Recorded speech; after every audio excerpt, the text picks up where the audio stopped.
রাজধানীর শাহবাগের ফুটপাতে অসহায় জীবন কাটানো গোলাপী বেগমের কখনো ছিল না মাথা গোঁজার ঠাঁই, ছিল না নিরাপদ আশ্রয়। জুলাই গণঅভ্যুত্থানের ১ বছর পূর্তিতে জাতীয়তাবাদী ছাত্রদল আয়োজিত এক সমাবেশে তার এই মানবেতর জীবনযাপন নজরে আসে প্রধানমন্ত্রী তারেক রহমানের।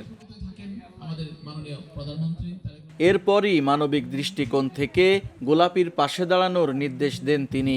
প্রথমে চিকিৎসা, এরপর ঢাকায় ভাড়া বাসায় থাকার ব্যবস্থা।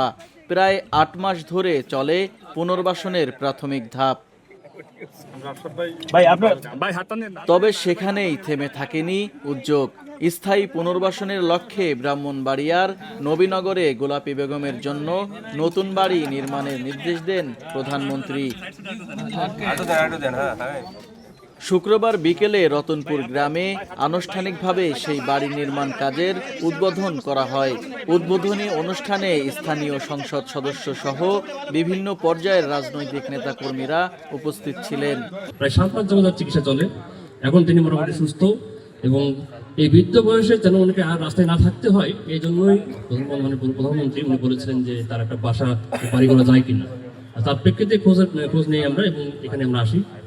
আর ওনার বাড়িটা রেডি করার জন্য তৈরি হচ্ছে।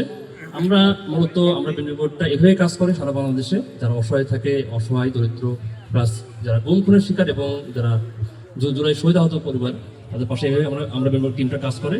এই সংগঠনের আহ্বায়ক আতিকুর রহমান রুমন ভাই, তার পরিকল্পনায় এবং সরাসরি তত্ত্বাবধানে মাননীয় প্রধানমন্ত্রীর। জুলাই 24-এ যারা শহীদ হয়েছে, যারা আহত হয়েছে এবং ক্রিটিক্যালি ইনজিউর্ড হয়েছে, এই প্রত্যেকের পরিবারের পাশে দাঁড়ানোর জন্য উনি এই সংগঠনটি দাঁড় করিয়েছেন, এই সংগঠনকে নির্দেশ দিয়েছেন এবং কাজ করে যাচ্ছে। তাদের ভাষ্য, সমাজের অসহায় মানুষের পাশে দাঁড়ানোই এই উদ্যোগের মূল লক্ষ্য। শাহবাগের ফুটপাত থেকে নতুন বাড়ির পথে গোলাপী বেগমের এই যাত্রা যেন শুধুই একজন মানুষের গল্প নয়, বরং মানবিক উদ্যোগের এক বাস্তব উদাহরণ। Mujahidul Islam, VOD Bangla, news desk.